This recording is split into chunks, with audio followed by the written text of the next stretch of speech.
confirmed this year. That's awesome.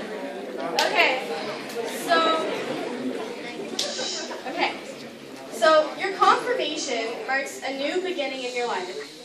It's the first sacrament in which you actually choose to receive. So ever since you were a baby, your parents have been actually making these decisions for you. They planned your baptism, they forced you to get the Eucharist at Mass, and of course, confession. Confirmation is your choice. Yes, they may make you do it, but you're now mature enough to tell them if you want to follow through with it or not. This sacrament will officially make you an adult in the Catholic Church, and it brings you closer to Christ. All of you who are receiving this wonderful sacrament should be so grateful you have Edge. Seriously, coming like about once a month for 2 hours to learn about Jesus in a fun way, like, do you really think it's that hard? It's probably the easiest way, to be honest. So, as you all may know, I'm in grade 9, and meaning that just about a year ago, I was an edger like you guys. I was the one learning from the speakers. Now, I have told this following story to the crew and no one else. Ever since I can remember, I honestly hated going to church and Mass. I didn't see the point in it. I would always say, why should I believe in something that I can't see? Or, Mass is so long, why can't we just get the bread and leave? It doesn't sound like it means anything. So, here I am, someone far away from Jesus, as I dread going into grade 8, knowing it's confirmation time. So, that comes along with more Sunday school, as if I hadn't gone through enough of that in grade 2 for my first communion. So, I live here in Mississauga, but I actually go to school in Toronto. When I heard that I have to go to some youth group and Sunday school to get confirmed, I was extremely angry. I could see it already. I would not know anyone, and I wouldn't understand anything since I actually go to a public school. So this youth group would also interrupt my weekly Friday night plans.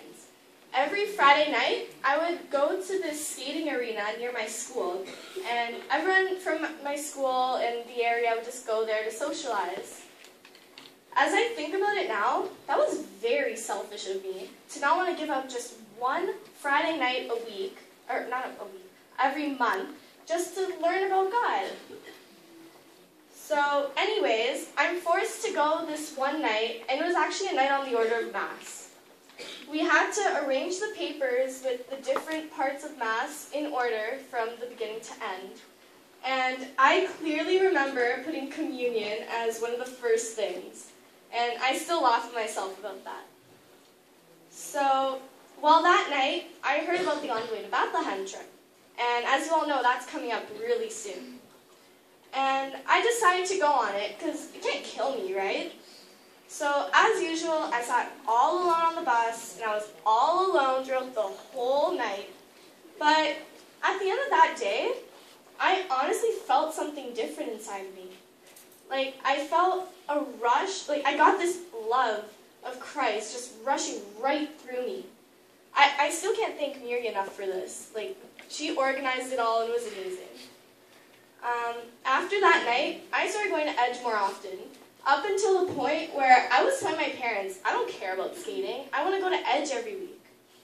So let's fast forward to January 2012.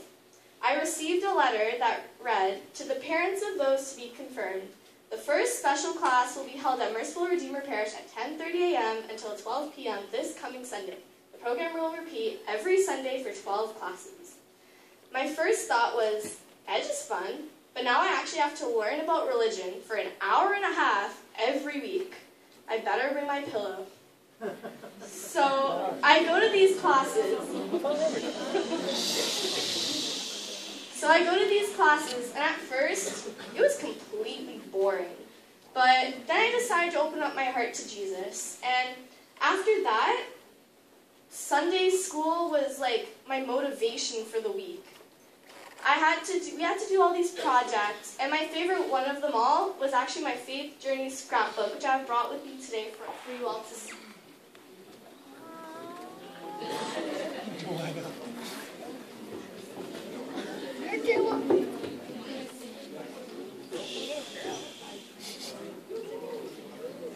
It's very glittery, by the way, because I love glitter. Glittery Kayla.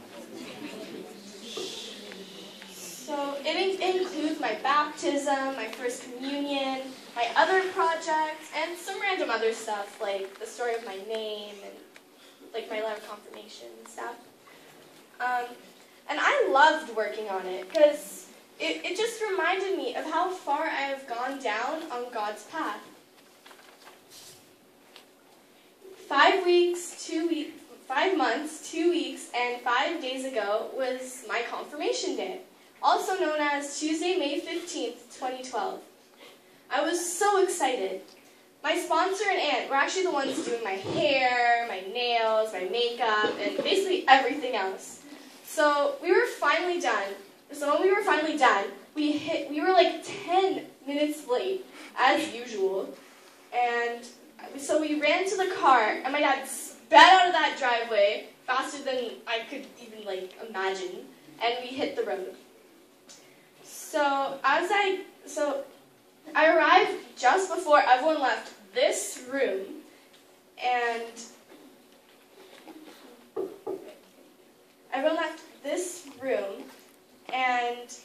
I lined up. So as I get in line and walk down the aisle of Mass, of the church, waiting anxiously for it to be our turn, everyone's eyes are on us. It was nerve-wracking, and oh my gosh, my heart was pounding.